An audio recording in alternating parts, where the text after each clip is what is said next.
Hi, everybody. Mike Hill with Hill Financial Group. Thank you for coming and visiting Money Matters. We are a podcast. We thank you for the shares. Thank you for the likes. Thank you for the subscriptions on YouTube. We've got more subscribers every single week, so hopefully some of the information we're bringing you is great. Of course, I'm Mike Hill of Hill Financial Group. Like I said, 28 years as a financial advisor. I've been in Ellis County now for almost 20 years. We have a team of 5 professionals there in the office right over there by Union 28. As a matter of fact, we're in the speakeasy of Union 28 up here doing our podcast. So come check it out. Hope you like it. This is kind of part 3 of a 3-part series. If y'all watched the last 2 episodes, I invited my daughters in that are both in college. We kind of talked about the college experience, things to look for as you're dropping off your freshman to college for the first year, or maybe some helpful tips for your kids as you're dropping them off, and even parents, if you will. But this one is mainly for parents and grandparents. I really want to focus on how the heck do we help you pay for college.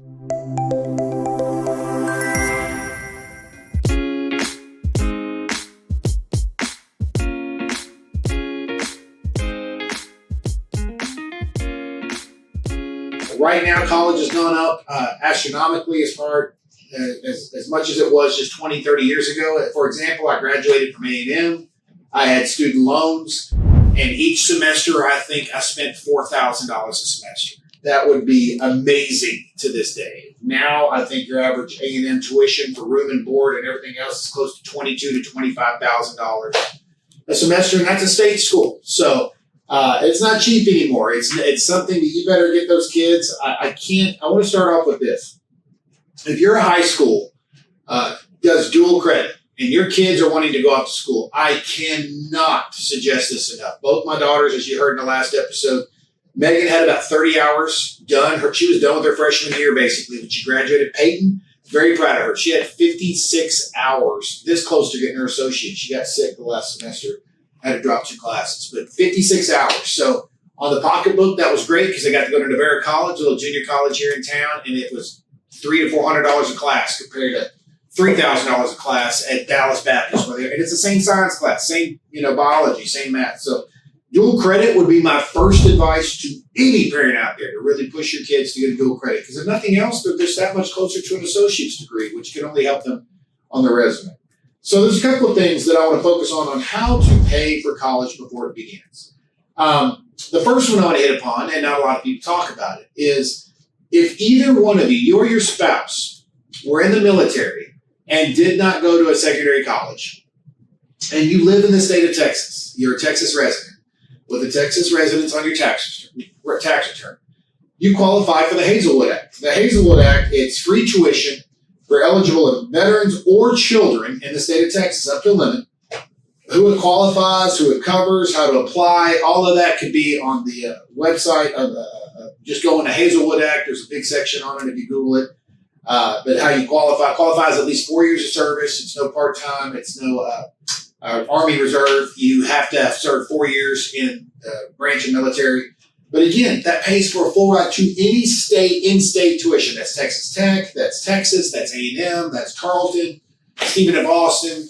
I can name 30 different state colleges just here in Texas alone. So the Hazelwood Act, research it. That can basically mean that your kids, if not both kids, can have the majority of their college paid for. My nieces both use this because their father was in the Air Force for over 12 years. So my oldest niece got all of her school paid for at Texas Tech. So it does work. I can personally vouch that it is legitimate. The next one, and this is the one that I use for my girls, and this is my favorite by far.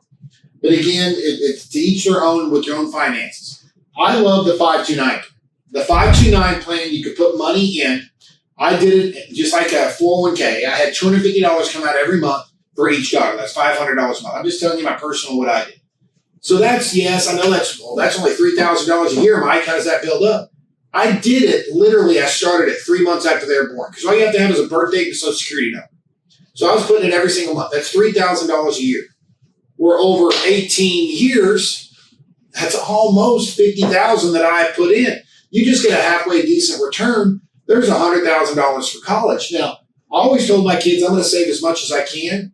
But if you do have to get a loan or you have to work a little bit, that's fine. But I'm going to put as much as I can towards your college, and we'll go over that here in a little bit. Both of them at DBU got scholarships. Both of them got Christian Leader scholarships. Both of them applied for scholarships because the deal I made with both of them is once you get your degree, whatever's left in that 529 plan, I'm giving to you. Because when I give that to you, maybe it can go towards a down payment on a house. Maybe it can help you get some financing, pay your first apartment. So it incentivized them to get as much college credit in high school, which they both did, getting dual credit hours. And they also went out and tried to get as many scholarships as they can because they looked at it, hey, Dad's not joking. He's going to give us money if we have some left over by the time we go to college, which they're both on that pace right now.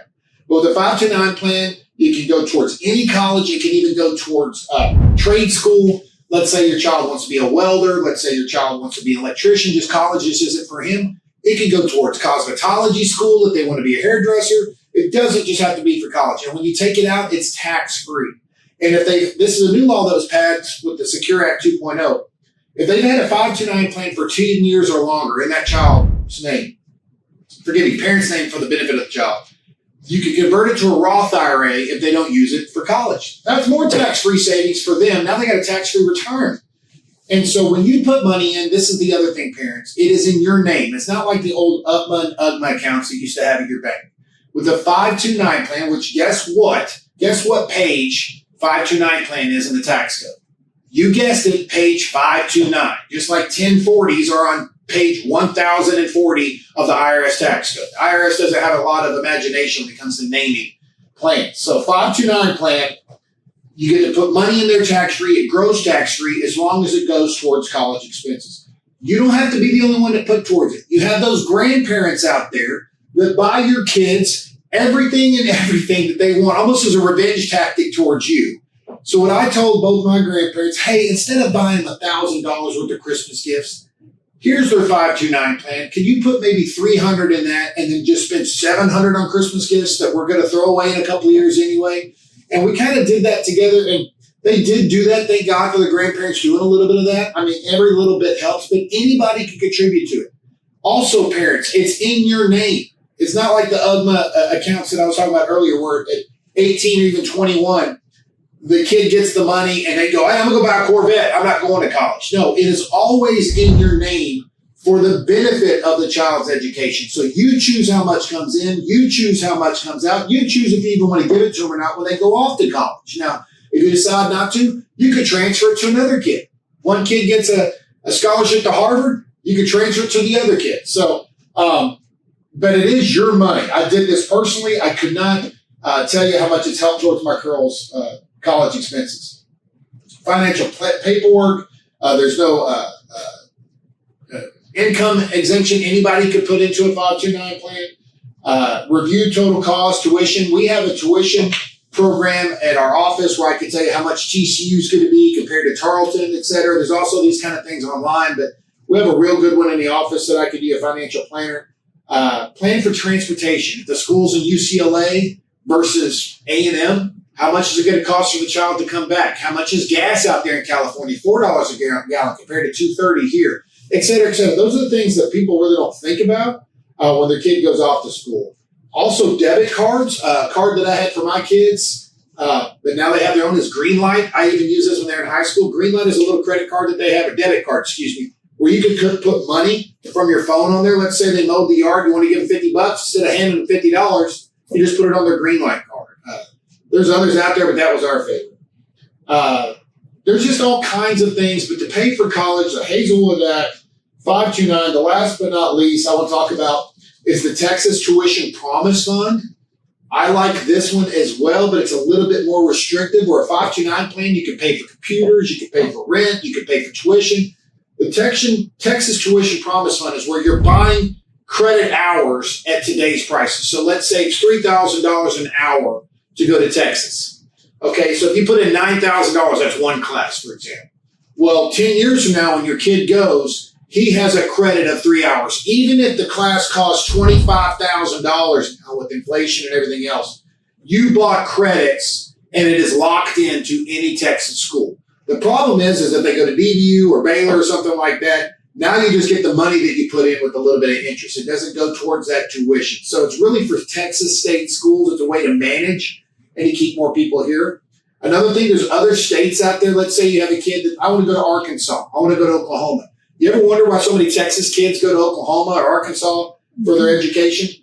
They honor in-state tuition. What I mean by that is you can be a Texas resident, but if you go to Arkansas, Oklahoma, I want to say Louisiana, but I'm not sure on that. Mississippi, I think does too. But there's 3 or 4 states that honor Texas as an in-state tuition. Back me up on that. I'm not sure on that one. I do know Oklahoma does, Arkansas does. To where if you're from Texas and I go to the University of Arkansas, I pay in-state tuition, even though I'm not an Arkansas resident. So those are different things to look at and research as your kids get older.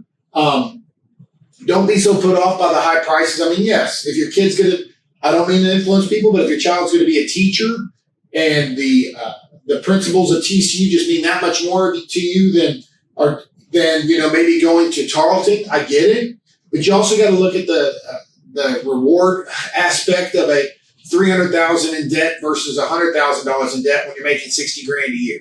That's something that a lot of people kind of lose sight of because they look, well, it's just debt I'll pay off. I know 40-year-olds that are still paying their student debt. And by the way, it gets garnished from your wages if you're lax for too long. So just things that we would do. Definitely looking at Texas Promise Fund, 529 plans, and if you served in the military, your kids definitely want to research the Hazelwood Act. This is just a short podcast today. I wanted to give you some tips on how to help save for college. If you have questions, call our offices, leave comments.